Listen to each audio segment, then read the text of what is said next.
can't believe this is the last day. There's so many unique things about this program that just cannot be matched. For example, most of it is the people that we've met in here. For example, there's nobody like Jacob. I've never met anybody who comes even close to being like Jacob. I've never.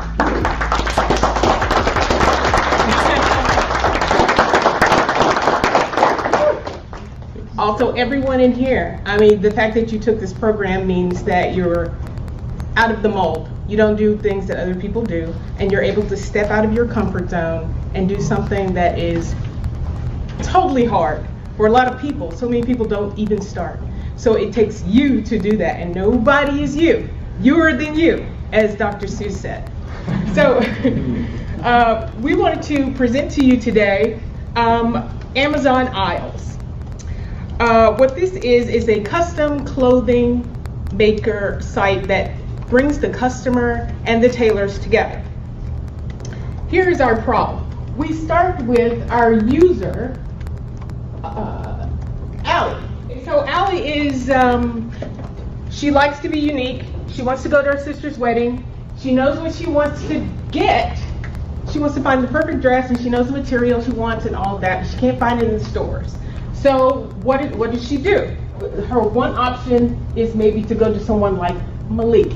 Malik is an extremely talented tailor, but his problem is he doesn't have any clients. He doesn't have the exposure he needs to make his business work. So our site brings the two of them together in a site that's safe and an environment where they can get to know each other. So here's how it works. Client creates a profile. They have an option on our site where you can design your own clothes. We have several different textiles, and you can play with them and see what works best on the type of clothing that you want. Then you can choose a tailor and create an order. Then with our providers, they also have a login, or a place where they can set up a profile so customers can look and see what they've done before, see all of their work, and see if they can also see the client requests. So any client who has chosen them based on what they put on the site, it gives them exposure, people can choose them, and they'll see the requests that they can fulfill. So that gives them the customers that they need. Anne and Rashida both have lived overseas and know that it's not like here. You can't just go to Marshall's or Macy's or anything like that and buy off the rack. You have to get your clothes custom made.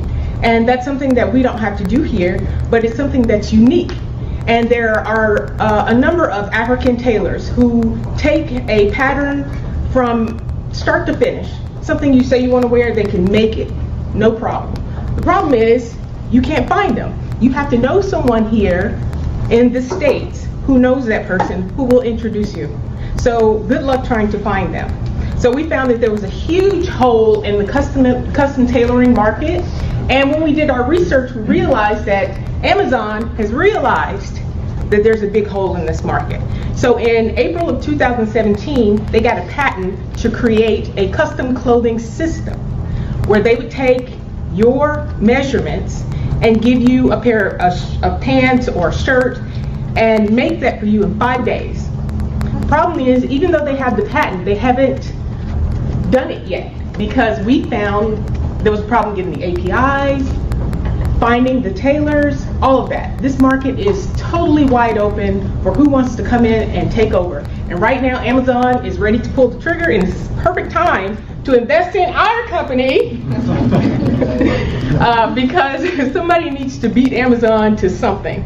And this is their next thing. So if you see it in the next couple of years, remember you heard it here first. But now we're going to go to Makiko to talk about the database and how we could get all of this to work together between the clients and the providers. So we have 6 database collections. The first, users, provider and the client share the same information. So first we created the user collection.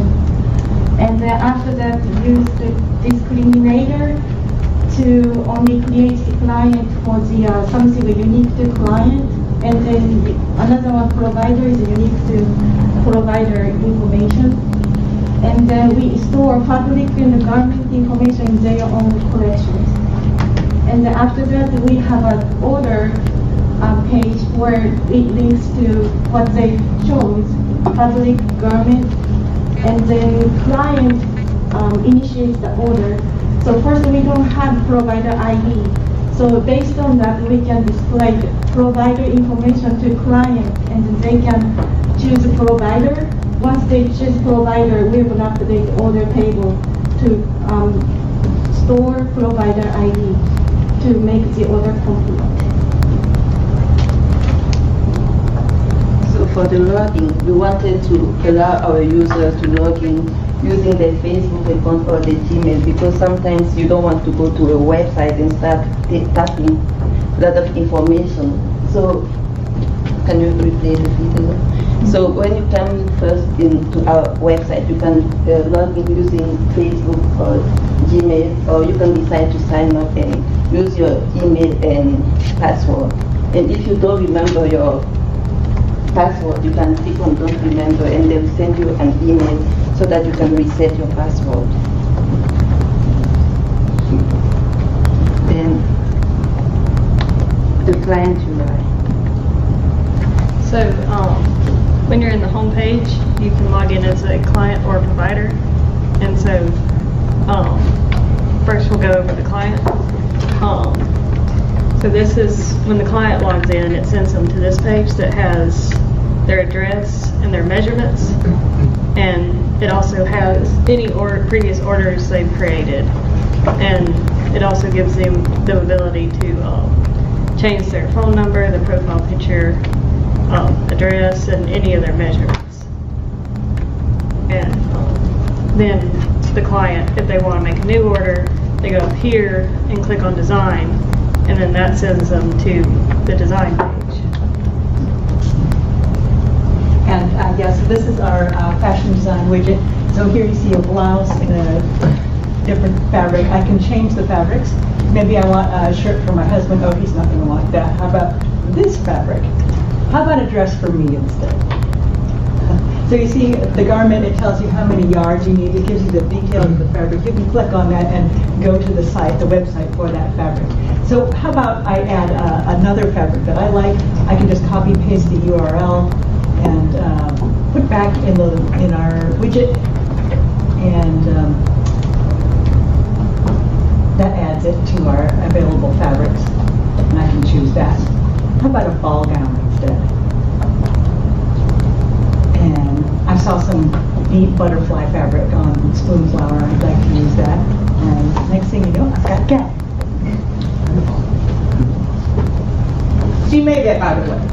She made that whole dress. It was beautiful. Wow. I had this made custom when I was in Africa. It's beautiful. 2 days and $12. And so then once they make the order, they'll choose a provider, and that'll be sent to the provider page. It shows up down here in their accepted orders. And then they will take that order and create it and send it to the user. And then the provider also has a demo area where they can show off their previously made clothing and stuff like that. Our technology is, we use MongoDB, Express, React, Node.js, Auth0 for login, Validator to help with the database validation, and then React Drafted, MDB React for UI. And from here, it's very easy to provide designers a means of showcasing and promoting their work. Also, Makiko had this great idea for a virtual dressing room. Real time, you put the clothing on your body, sort of a paper doll effect. Emerging now, there are a lot of different methods for automatically scanning your body for body measurements, very accurate, that we can have feed into our app as well. And this will support small businesses, very indie designers and individual tailors.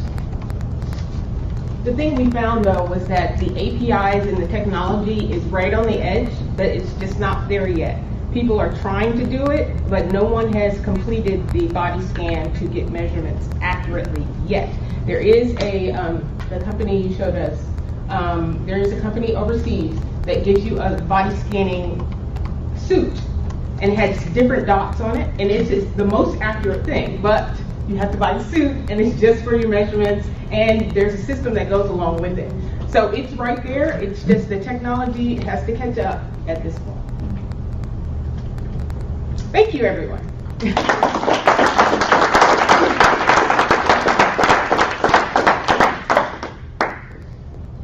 Any questions? How are you guys able to do the shirt, the different types of clothing with the background? Just simple HTML canvas and my Sharpie. Oh, so you actually drew those Yeah. design models? Yes, Anne is a talented artist, so she drew the illustrations for the shirts, and she made the widget for the patterns to go on. And so she figured out how to make them a canvas so that the pattern would fit just into the shape of the artwork that she created. And then it scales the fabric down. So what we're using now is all from the Spoonflower site, because all of their images are scaled the same way, but also they sell the same design on different types of fabric, so you can get silk or canvas. So it's very consistent. Yeah. This might be a little in the weeds, but is there any way to do 3D modeling on how the fabric works? Because different fabrics drape in different ways. So you have a 3D model, then you can say, if I had this outfit, then impose a gown or something of this type, and then let them kind of see of. Can do that, just not in a week. We're waiting to Sharpie's do easier. something like that. Yeah, it's a great idea, and we just haven't been able to. Yes, it would have been great, but yeah, we haven't found the technology to help us do that on the site. How did you work the scaling for The pattern? Thank you. So it's kind of weird. You use the canvas, you scale the canvas uses another image to grab the image that it puts as a pattern on the canvas. You scale that, but then it takes everything and down into this little bit. And so you have to then rescale it back up at the opposite factor. And it all works, but it takes a little planning. It takes a little playing around with it. Got it. So, besides clothing and all that, could there be another way for them to make suits or? Yeah. What about costumes?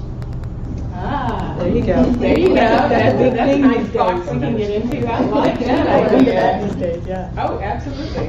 Yeah. We need to put that on our list. That'd be a fun widget to make too. Yeah. Is it just predominantly people that make custom clothing in Africa, or y'all just chose to do Africa, or I'm just curious. So I've worked overseas a lot, and there's a few places like that, like Thailand, Hong Kong, India. I've had it done, and then I was living in Africa as well. And yeah, I miss it every time I come back to the States. It's like, oh, I have to buy something off the rack. I can never get something that fits me perfectly. And then the pattern of fabric that you want is really limited in the stores, because they're not going to choose a whole bunch of different patterns, because they only appeal to a certain people. So, but if you can pick your own pattern of fabric, then that makes it a lot more fun. They have a lot of novelty fabrics too, so for a men's kind of Hawaiian shirt, you can do some really fun things with it, because there's just a whole bunch of wacky designs on there. Also, Anne designs textiles.